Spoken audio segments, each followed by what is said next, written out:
نعرہ رسالت تاجدار ختم نبوت، تاجدار ختم نبوت، خطیب جیسان چلے آئیے، فصیح البیان چلے آئیے، لبوں پہ سجا کے رسول آقا حضرت علامہ عرفان چلے آئیے۔ اسٹیج پر رونق افروز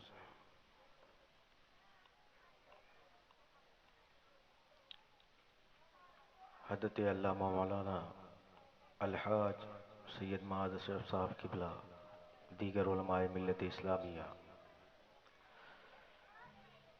سامعین ذوی الاحترام، السلام علیکم ورحمۃ اللہ وبرکاتہ۔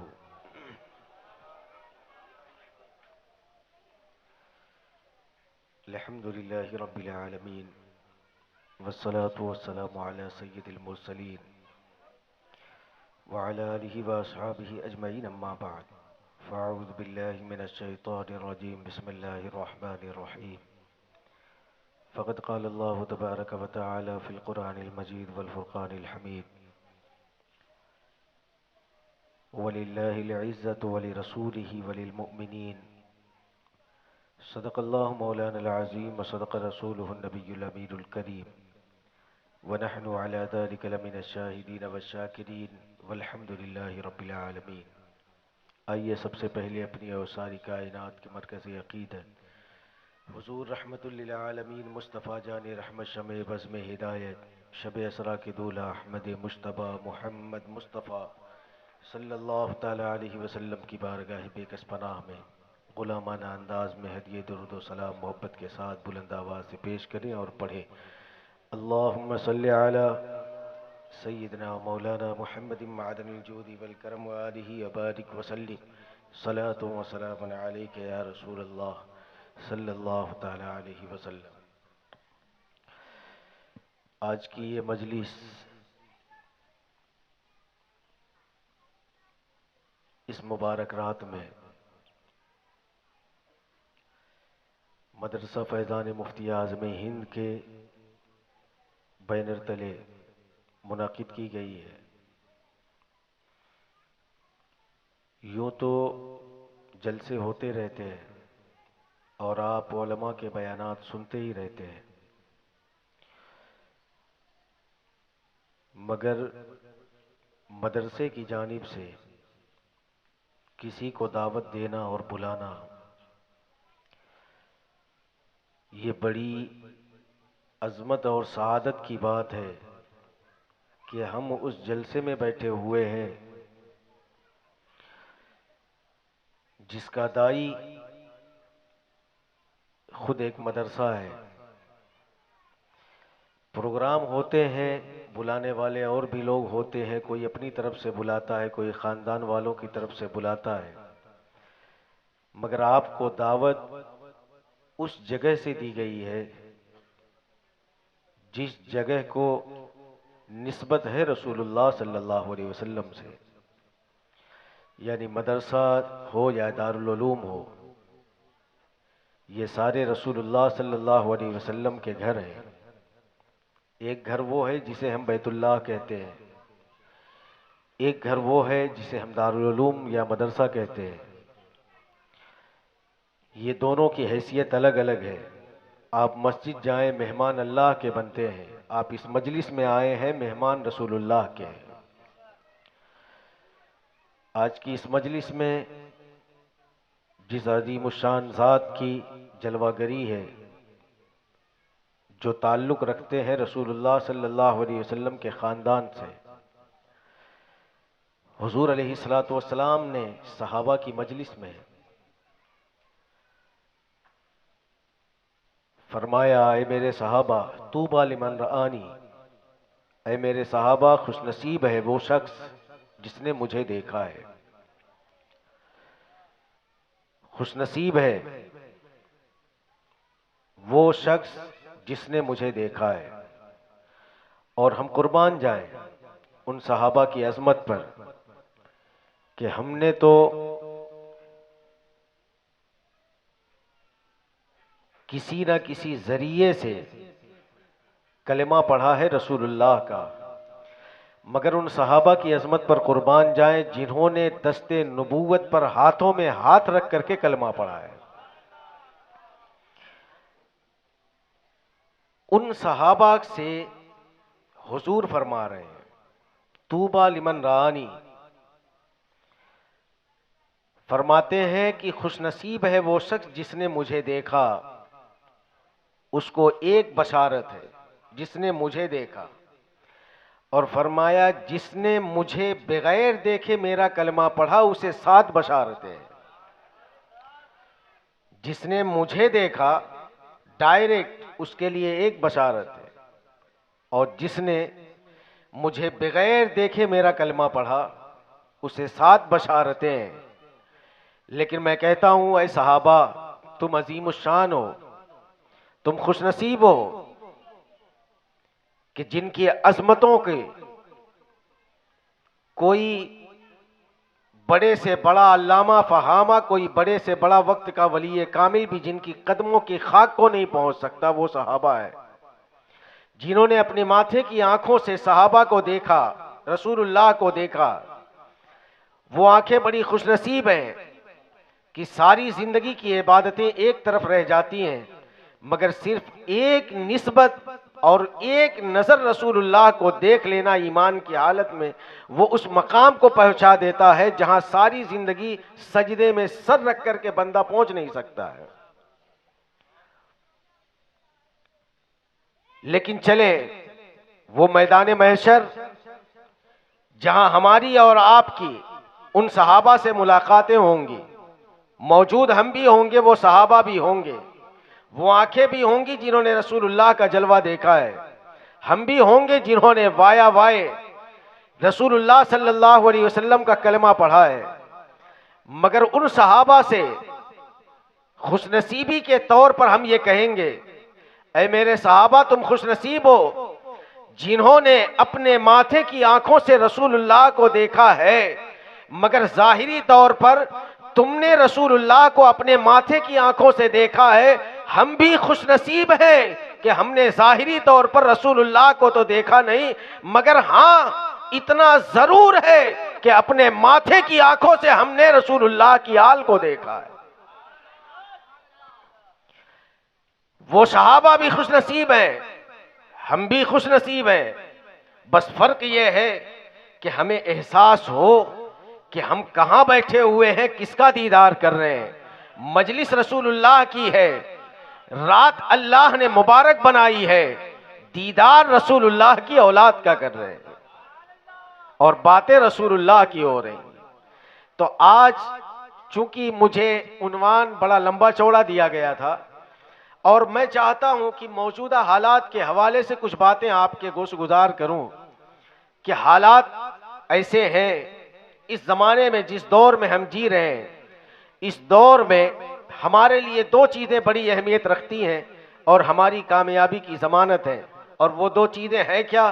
فرمایا ایک وہ ہے جسے ہم عقیدہ کہتے ہیں، دوسری چیز وہ ہے جسے ہم عمل کہتے ہیں۔ دونوں چیزیں ہمارے پاس صحیح ہونا چاہیے، ایک ہے عقیدہ وہ بھی صحیح ہونا چاہیے، اور دوسرا ہے عمل وہ بھی ہمارا صحیح ہونا چاہیے۔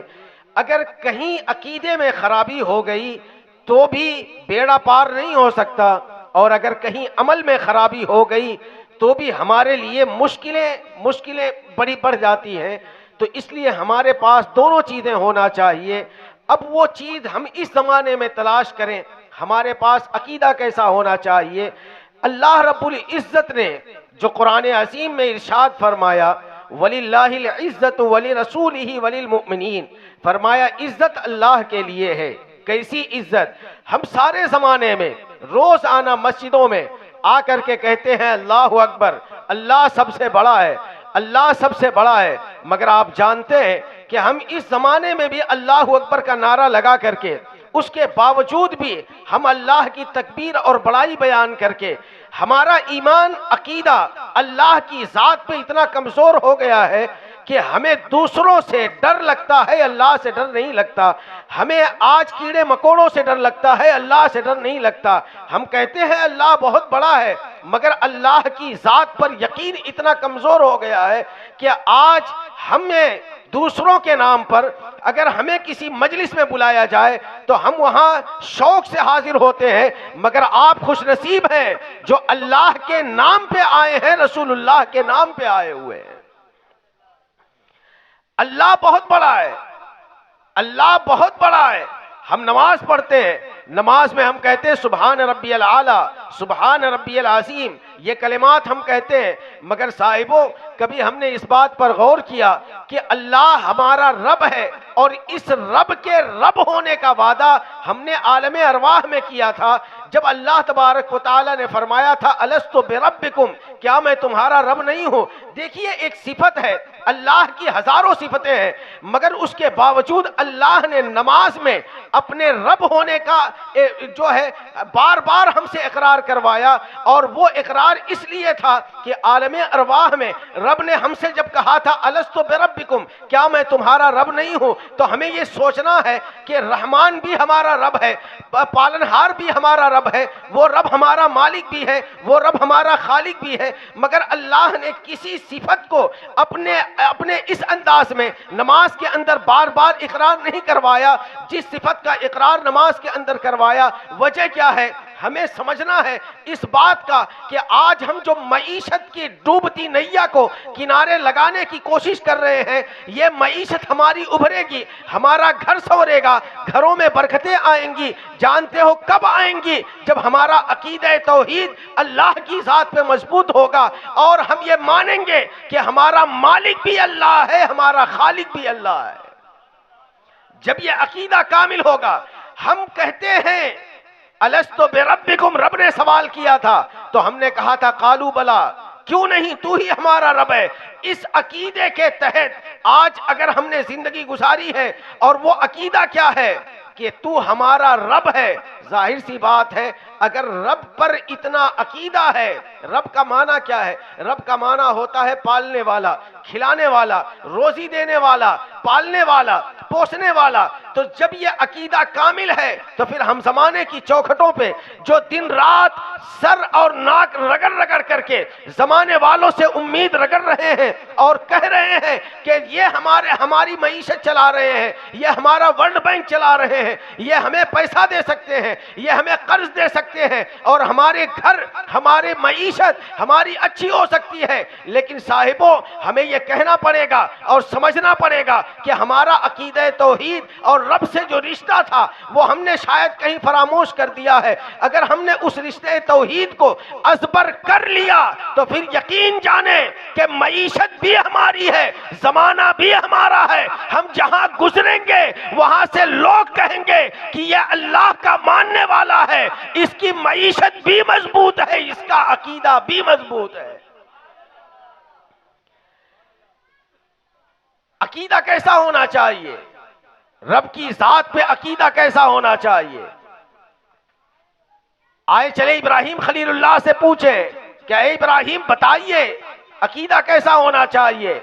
آگ میں ڈالا جا رہا تھا، پروگرام بن گیا تھا، نمرود نے آگ میں ڈلوایا، منجیک میں ڈلوا کر کے جب آگ میں ڈالا، ہوا کی لہر آئی اور ہوا کے جھونکے سے جب آواز آئی السلام علیکم یا ابراہیم خلیل اللہ. ابراہیم نے پوچھا تم کون ہو؟ کہا میں ہوا کا فرشتہ ہوں. پھر ہوا کا جھونکا آیا، آواز آئی السلام علیکم. پوچھا کون ہو؟ کہا میں میکائیل ہوں، اگر آپ اجازت دیں پانی برسا کر کے آگ بجھا سکتا ہوں. ہوا کا فرشتہ کہتا ہے کہ آپ اجازت دیں میں ہوا چلا کر کے آگ بجھا سکتا ہوں. لیکن ابراہیم خلیل اللہ نے فرمایا کہ یہ بتاؤ کہ تم رب کی بارگاہ سے آئے ہو؟ انہوں نے کہا ہم رب کی بارگاہ سے آئے ہیں. کہا اس سے پوچھ کر کے آئے ہو یا اپنی مرضی سے آئے ہو؟ کہا کہ ہم اس سے پوچھ کر کے تو آئے ہیں مگر آئے ہیں اپنی مرضی سے. کہا پھر تم چلے جاؤ، تمہاری ضرورت نہیں ہے. جس رب کا میں بندہ ہوں وہ رب میرا پالنہار ہے، وہ دیکھ رہا ہے کہ ابراہیم کس حالت میں ہے. عقیدہ ہے، عقیدہ رب کی ذات پر عقیدہ. چلے آئیں یہ عقیدہ بھی ہمارا مضبوط ہونا چاہیے، رب کی ذات سے ہمارا تعلق ہونا چاہیے۔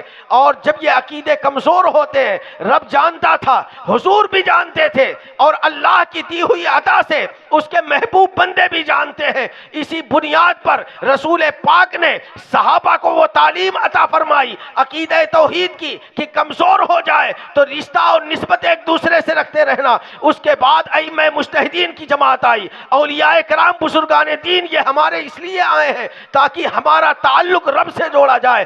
آج سید معاذ شیخ صاحب کی بلا جو ہماری نگاہوں کے سامنے ہے، خاندان کے بزرگوں کے واقعات پڑھ لیجئے، یہ آج کرسی صدارت پر سرپرستی پر بیٹھے ہوئے ہیں۔ جانتے ہیں کیوں بیٹھے ہوئے ہیں؟ تاکہ یہ بیٹھے بیٹھے ہمارا اور تعلق رب کے ساتھ مضبوط کرے۔ پیران اسلام اس لیے ہوتے ہیں تاکہ تعلق ہمارا رب کے ساتھ مضبوط ہو، علماء اس لیے ہوتے ہیں تاکہ ہمارا تعلق رب کے ساتھ مضبوط ہو۔ مگر اس زمانے میں گلی کوچوں میں ہم نکلے، علماء بھی ہیں، پیران اسلام بھی ہیں، سب کچھ بھی ہے، نسبت بھی ہے، رابطہ بھی ہے، مگر اس کے باوجود ہم اپنے عقیدے میں کمزور اس لیے ہیں کہ ہمارا تعلق ہی کمزور ہے۔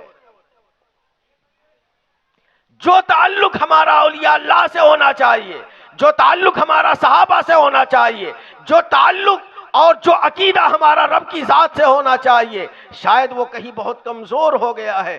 اس لیے صاحبو اپنے آپ کو تیار کرو اور وہ عقیدہ توحید کو مضبوط کریں۔ آئیے چلے، ایک عقیدہ رب کے ساتھ ہے جو ہمارا عقیدہ توحید ہے، اور اس کے بعد فرمایا وَلِلَّهِ الْعِزَّةُ وَلِرَسُولِهِ، عزت رسول اللہ کی ہے۔ کیسی عزت اللہ نے عطا فرمائی ہے ہمارے اور آپ کے آقا کو؟ وہ آقا جو رسول پاک صلی اللہ علیہ وسلم کی حیثیت سے اس دنیا میں جلوہ گر ہوتے ہیں، کائنات میں تبدیلی پیدا فرما دی۔ جو پڑھنا نہیں جانتے تھے انہیں پڑھنا سکھا دیا، جو لکھنا نہیں جانتے تھے انہیں لکھنا سکھا دیا، جو کھانا نہیں جانتے تھے انہیں کھانا سکھا دیا، جو اخلاق کی پستی میں تھے انہیں اٹھا کر کے اوج ثریا پر پہنچا دیا۔ آپ جانتے ہیں جس انسانوں کا سماج میں کوئی مقام نہ تھا، مصطفیٰ نے اس انسان کو اٹھا کر کے جنتی بنا دیا۔ خود نہ تھے جو راہ پر اوروں کے ہادی بن گئے۔ ارے کیا نظر تھی جس نے مردوں کو مسیحا کر دیا؟ یہ رسول اللہ کی ذات تھی۔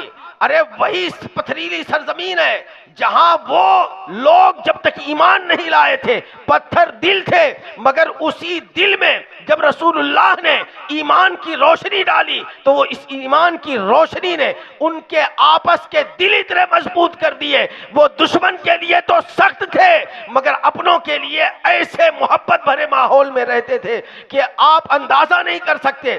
رسول پاک صلی اللہ علیہ وسلم نے جو اخوت و محبت کا جو معیار امت کے سامنے رکھا تھا، آج شاید وہ رشتہ بھی ہمارا کمزور ہو گیا ہے۔ حضور علیہ السلام کو اللہ نے بڑی عزتیں عطا فرمائی ہے، اتنی عزت عطا فرمائی ہے کہ حضور علیہ السلام پل بھر میں زمین پر رہیں، ایک لمحہ گزرے آسمان پر چلے جائیں اور ہم یہ کہتے ہیں وہ رب بڑا کریم ہے جس نے اپنے محبوب کو معراج کروائی رات کے ایک حصے میں، مگر آپ دیکھیں کہ 9 بار مصطفیٰ اللہ کی دی ہوئی عطا سے جاتے بھی ہیں آتے بھی ہیں۔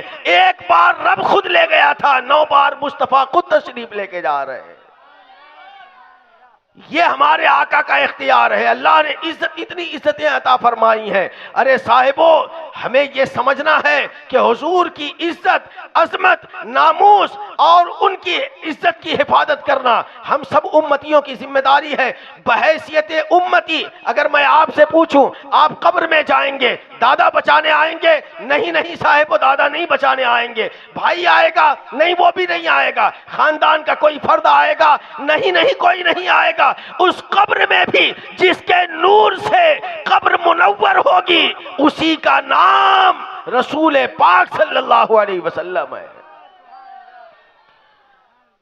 حضور کی ذات سے، حضور کے نظر سے، حضور کی آمد سے قبر منور ہوگی۔ تو جس محبوب نے تمہاری قبر میں آ کر کے تمہاری قبر کو جگمگانا ہے تو صاحبو اس رسول کی عزت اس دنیا میں ضروری ہے، اس لیے کہ مرنے کے بعد قبر میں فرشتے یہ نہیں پوچھیں گے ما کنت تقول فی حق ھذا الرجل کہ تو اس دنیا میں رسول پاک کے بارے میں عقیدہ کیا رکھتا ہے۔ یہ قبر میں نہیں پوچھا جائے گا کیا کہتا ہے، بلکہ پوچھا جائے گا عقیدہ یہ بنتا ہے کہ کیا کہتا تھا۔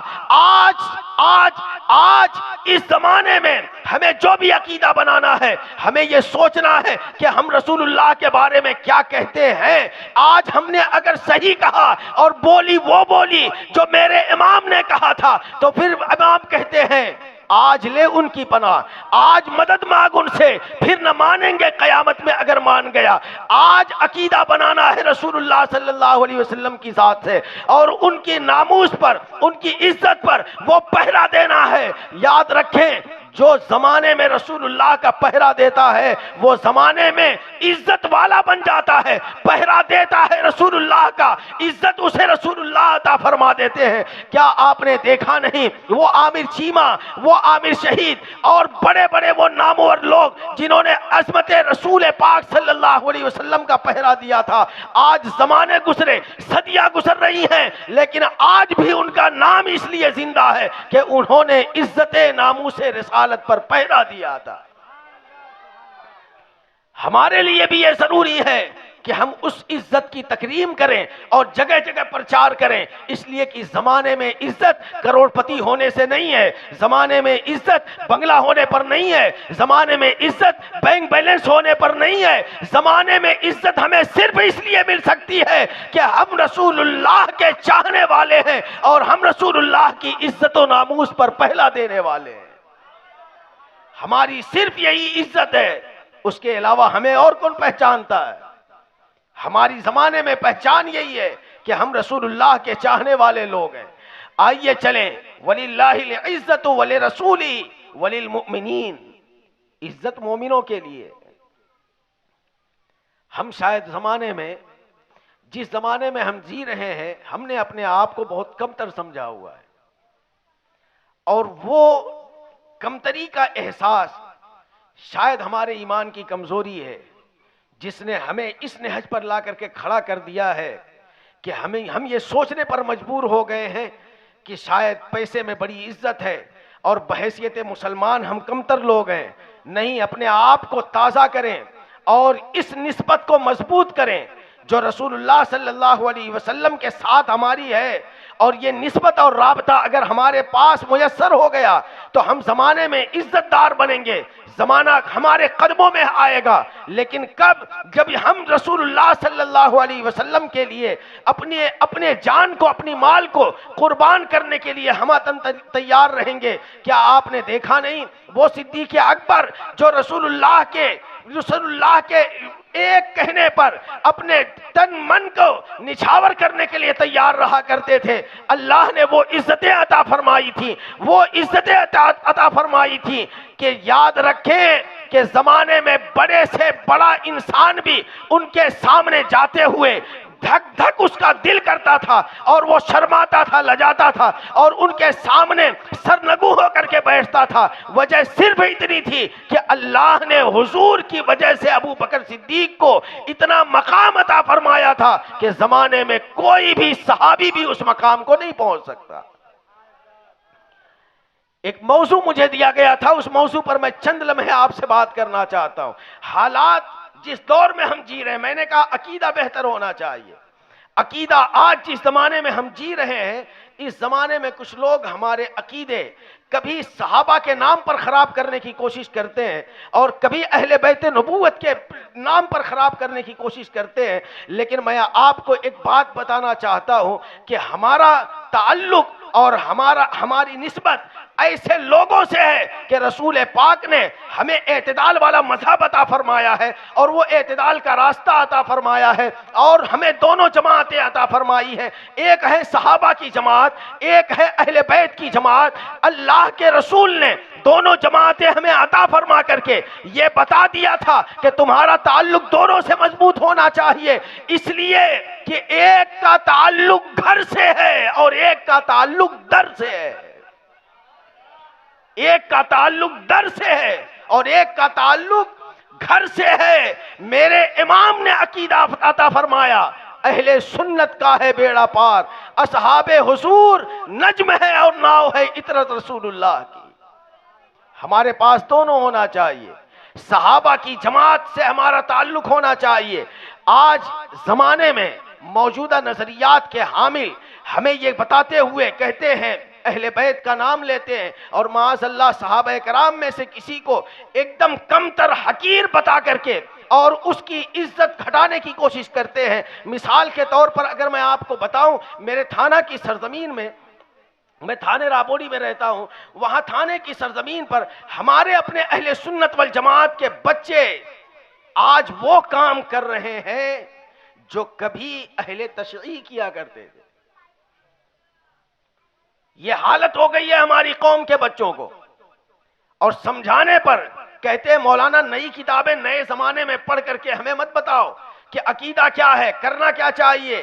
میں نے کہا میرے بھائی تمہیں شاید اتنی سمجھ نہیں آئی کہ نئے زمانے میں جو تم نیا کام ایجاد کر رہے ہو، یہ کام کبھی کچھ لوگ کیا کرتے تھے تو ہمارے بزرگوں نے منع فرمایا تھا، لیکن آج بزرگوں کے کہنے پر ہماری جماعت کے کچھ لوگ کر رہے ہیں، تو صاحبوں کسی کے کرنے سے کوئی کام صحیح نہیں ہو جاتا۔ لہذا اگر تمہیں اہل بیت کرام سے محبت ہے، اہل بیت کرام سے تمہارا تعلق ہے اور عقیدت و محبت کی بنیاد پر تم ان کا نام اور نعرہ لگاتے ہو، تمہیں حق ہے، اس لیے کہ اہل بیت روئے زمین کی وہ شاخ ہے کہ رسول پاک صلی اللہ علیہ وسلم نے فرمایا سارے رشتے دنیا میں ختم ہو جاتے ہیں مگر میرا ایک رشتہ ہے کہ قیامت تک باقی رہے گا۔ حضور کی اہل بیت کا تعلق قیامت تک باقی رہے گا، لیکن اہل بیت کا نام لے کر کے ہمیں تم دھوکہ نہیں دے سکتے۔ ہمیں ہمارے امام نے سمجھا دیا ہے کہ اعتدال والا مذہب اختیار کرو، لیکن ہم جس کیٹیگری میں ہیں کیا ہمارا حق بنتا ہے کہ ہم صحابہ میں سے کسی کو گالی دیں؟ ہم جس کیٹیگری میں ہیں، نہ ہمارے پاس قرآن کی پوری معلومات ہے، نہ حدیثوں کی فرامین مصطفیٰ کی، نہ ہمارے پاس صحیح معلومات ہے۔ اگر ہم اس چیز کو اگر ہم ناپنے تولنے لگیں اور صحابی میں سے کسی کو اہل بیت نبوت سے گھٹا بڑھا کر کے ادھر ادھر کرنے کی کوشش کریں، تو میں آپ کو بتاؤں کہ ہم اسے بھی مانتے ہیں جسے رسول پاک نے ہجرت کی رات میں بستر عطا فرمایا تھا۔ ہم اس علی کو بھی مانتے ہیں، دھیان سے سنیے میرے جملے، ہم اس علی کو بھی مانتے ہیں کہ جسے ہجرت کی رات میں رسول پاک نے بستر عطا فرمایا تھا، مگر ہم اس ابو بکر کو بھی مانتے ہیں جسے رسول پاک نے آخری حیات میں مصلی عطا فرمایا تھا۔ ہم اس ابو بکر کو بھی مانتے ہیں، ہم اس علی کو بھی مانتے ہیں جسے رسول اللہ نے بیٹی عطا فرمائی تھی، ہم اس عمر کو بھی مانتے ہیں جسے علی نے بیٹی عطا فرمائی تھی، ہم اس علی کو بھی مانتے ہیں جسے فتح مکہ کے موقع پر رسول پاک نے اپنے کاندھوں پر اٹھایا تھا اور رسول پاک نے اپنے کاندھوں پر اٹھا کر کے بلند کیا تھا، اور کتنا بلند کیا تھا خدا جانے، کتنا بلند کر دیا، اور اتنا بلند کر دیا کہ میرا عشق اور ایمان کہتا ہے کہ اتنا بلند کر دیا کہ اب علی کے مقام اور مرتبے کو کوئی پہنچ نہیں سکتا، اور جو گرانا چاہے وہ خود گر سکتا ہے، علی کو کبھی گرایا نہیں جا سکتا۔ ہمارا تعلق اس علی سے بھی ہے، اس علی کو بھی ہم مانتے ہیں کہ جس علی کو رسول پاک نے فتح مکہ کے موقع پر اپنے کاندھوں پر بلند کر دیا تھا، مگر آؤ اسی ہجرت کی رات میں ہم اس ابو بکر کو بھی مانتے ہیں کہ جسے ہجرت کی رات میں رسول پاک جس کے کاندھے پر سوار ہوئے اسی کا نام ابو بکر ہے۔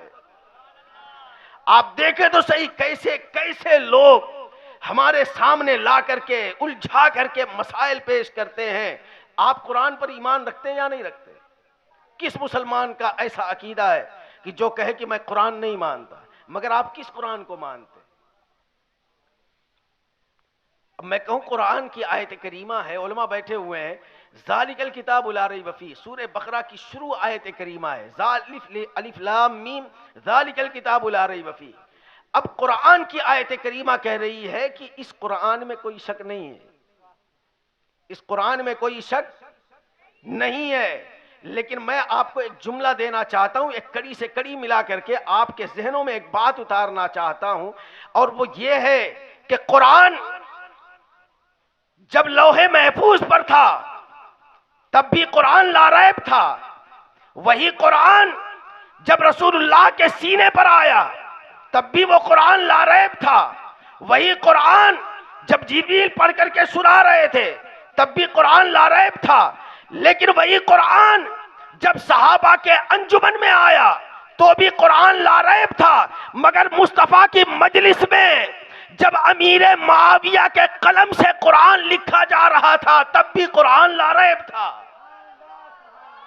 اگر آپ کہتے ہیں اور عقیدہ نیا بنانے کی کوشش کرتے ہیں کہ حضرت امیر معاویہ نے یہ کیا وہ کیا ایسا کیا ویسا کیا، لیکن میں آپ سے کہتا ہوں کہ اسی قرآن کو لکھنے والے امیر معاویہ ہیں۔ اگر آپ کو امیر معاویہ پر شک ہے تو لازماً قرآن میں بھی شک ہوگا، اس لیے تمہیں ماننا پڑے گا کہ امیر معاویہ کے قلم نے جو کچھ لکھا وہ حق لکھا، اور قرآن لاریب کل بھی تھا، لاریب آج بھی ہے، اور وہی قرآن ہمارے پاس پہنچا ہے جو امیر معاویہ نے اپنے قلم سے لکھا تھا۔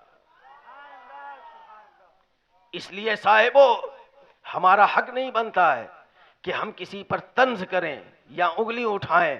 آج کی اس مبارک رات میں عہد کریں کہ عقیدہ درست بنائیں گے، اور ایک مثال دے کر کے میں اپنی گفتگو سمیٹنا چاہتا ہوں، اور وہ یہ ہے کہ مان لیں آپ کے پڑوس میں ایک مسجد ہے، اس مسجد میں امام صاحب مغرب کی نماز پڑھا رہے ہیں،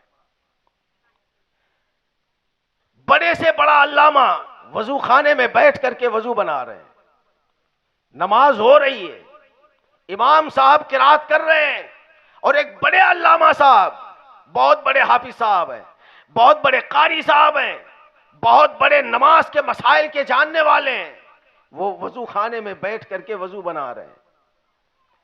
اب پڑھتے پڑھتے امام صاحب سے کسی آیت میں غلطی ہو گئی، کسی آیت میں غلطی ہو گئی۔ اب مجھے بتائیں کہ جتنے لوگ صف میں کھڑے ہیں وہ بیچارے قرآن کو نہ جاننے والے تھے، انہیں سمجھ میں نہیں آیا کہ صحیح کیا ہے اور غلط کیا ہے، انہیں سمجھ نہیں آئی، لیکن وہ علامہ صاحب وضو خانے میں بیٹھے ہوئے ہیں، تو کیا علامہ صاحب اگر وضو خانے سے لقمہ دیں تو لقمہ دینا درست ہوگا؟ نہیں ہوگا، یہ ایک شرعی مسئلہ ہے۔ جو لوگ نماز کی حالت میں ہیں انہی کا لقمہ صحیح ہوگا، جو وضو خانے میں بیٹھا ہوا ہے اس کا لقمہ درست نہیں ہوگا۔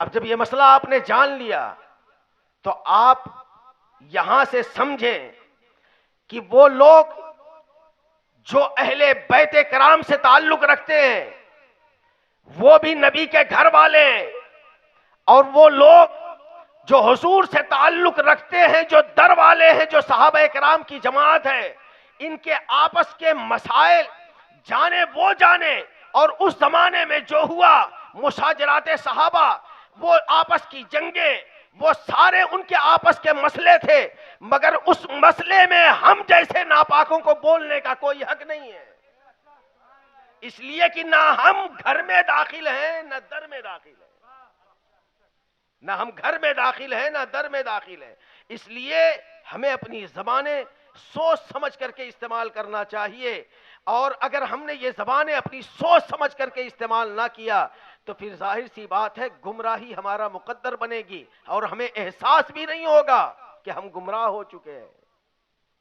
اس لیے صاحبو آج کی اس مبارک رات میں، جس رات کی عظمت کا عالم یہ ہے کہ اگر ہم مبارک کہیں تو اور بات ہوتی ہے، کوئی پڑھا لکھا آدمی مبارک کہے تو اور بات ہوتی ہے، ہم کہیں یہ رات برکت والی ہے تو اور بات ہوگی، مگر یہ وہ رات ہے جس رات کو رب نے بھی لیلۃ مبارکہ فرمایا ہے، انا انزلناہ فی لیلۃ مبارکہ، فرمایا یہ مبارک رات ہے۔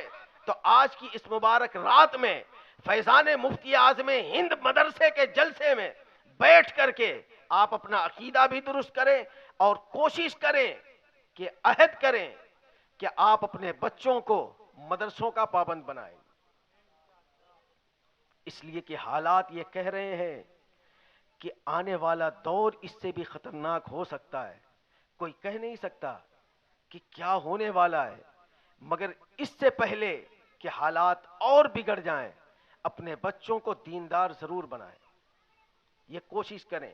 اور اس پر میں آپ کو ایک جملہ دینا چاہتا ہوں، وہ یہ ہے کہ کسی بھی کالج، کسی بھی اسکول کے مدرسے میں یا اس کے نصاب میں کوئی ایسی کتاب نہیں ملتی جس میں لکھا ہوا ہو کہ بڑوں کے آگے چلنا بھی غلطی ہوتی ہے، ماں باپ کا ادب کیسے کرنا چاہیے، بڑوں کا احترام کیسے کرنا چاہیے. یہ کالج کے کسی نصاب میں داخل نہیں ہے. یہ طریقہ اگر کوئی تمہیں بتاتا ہے تو یہ رسول اللہ کا مدرسہ ہے، یہ رسول اللہ کا قائم کیا ہوا مدرسہ ہے جہاں سے تعلیم دی جاتی ہے. تو پیغام یہ ہوتا ہے کہ باپ کا احترام بھی کرنا ہے، ماں کا ادب بھی کرنا ہے، بڑوں کا احترام بھی ہمارے لیے ضروری ہوتا ہے. اور اسی مدرسے سے یہ پیغام بھی جاتا ہے کہ صاحبوں چھوٹوں پر شفقت بھی ضروری ہوتی ہے.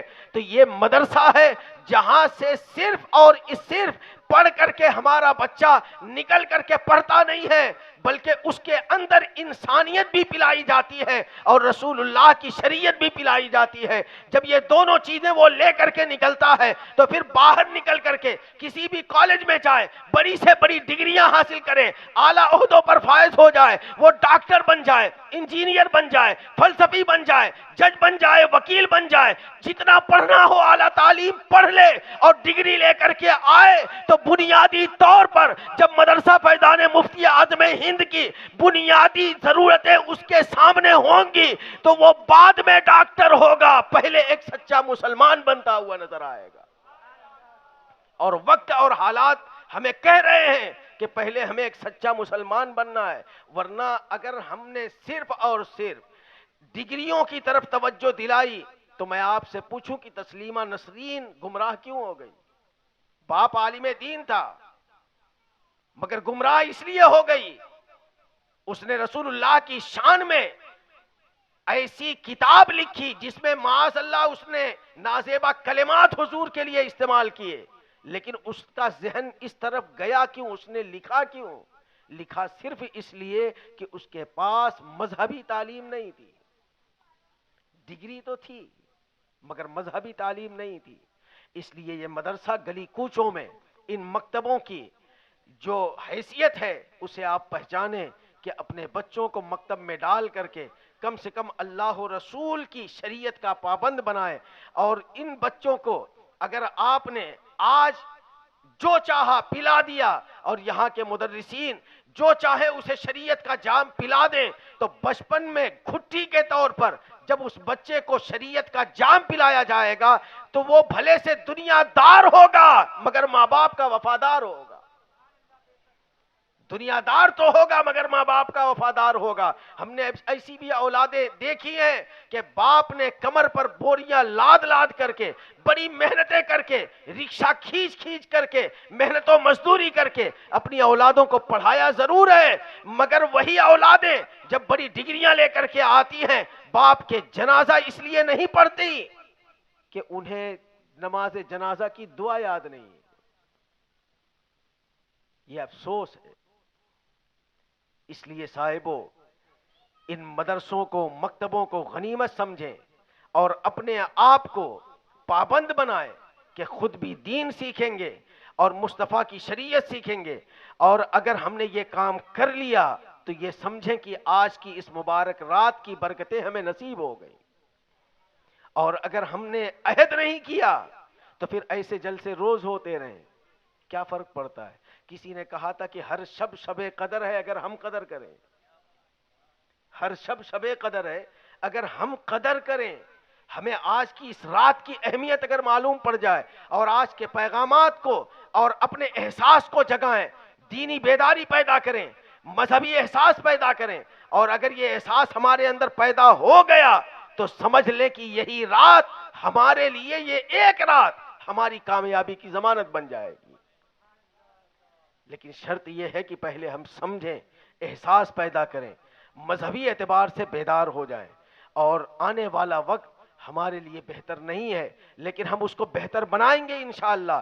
لیکن وہ بہتر بنے گا کیسے؟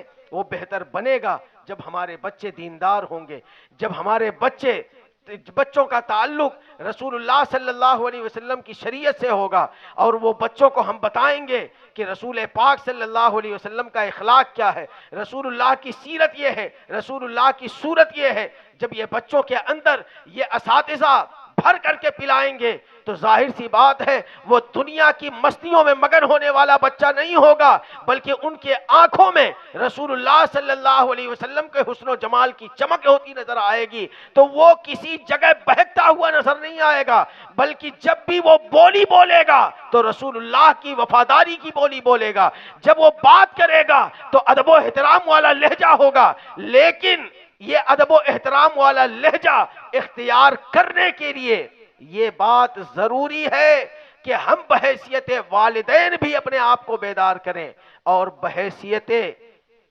صاحبزادہ بھی اپنے والدین کی مغفرت کا ذریعہ بنے۔ پہلے ہمیں بحیثیت والدین خود بیدار ہونا ہوگا، اس لیے کہ قرآن میں یہ بھی ہے، حضور نے یہ بھی فرمایا ہے کہ ماں باپ کا احترام کرو، لیکن وہاں یہ بھی فرمایا ہے کہ پہلے باپ کا حق ہے کہ اپنی اولاد کی صحیح تربیت کرے۔ ہمیں یہ پہچاننا ہے کہ ہماری ذمہ داریاں کیا ہیں۔ ہم بحیثیت والدین یہ سمجھتے ہیں بچہ آ رہا ہے، جا رہا ہے، کھیل رہا ہے، کود رہا ہے، کوئی فرق نہیں پڑتا، لیکن ہمیں یہ احساس جگانا پڑے گا اور اپنی اولاد کو بیدار رکھنے کے لیے اس منزل تک پہنچانا پڑے گا کہ صرف مدرسوں کے پابند نہیں رہیں گے، بلکہ گھر میں بھی آئیں گے تو ماحول وہی عاشقانہ ہونا چاہیے، وہی شریعت والا ہونا چاہیے۔ اس لیے ہمیں پہلے خود کو بدلنا ہے، پھر اپنی اولاد کو بدلنا ہے، اور جب یہ ماحول آئندہ نسلوں میں چلے گا تو پھر زمانہ کہے گا کہ یہ محلہ عاشقان مصطفیٰ کا محلہ ہے، یہ جماعت عاشقان رسول کی جماعت ہے، یہ جماعت دین پر چلنے والوں کی جماعت ہے، یہ جماعت اللہ والوں کی جماعت ہے۔ اللہ تعالی ہمیں اور آپ کو صحیح معنوں میں ایمان اور عقیدے کی سلامتی کے ساتھ زندگی گزارنے کی، اور اپنی اولادوں کی صحیح فکر کرنے کی، اور اپنی عاقبت کی فکر کرنے کی توفیق عطا فرمائے۔ وما علینا الا البلاغ۔ السلام علیکم ورحمۃ اللہ۔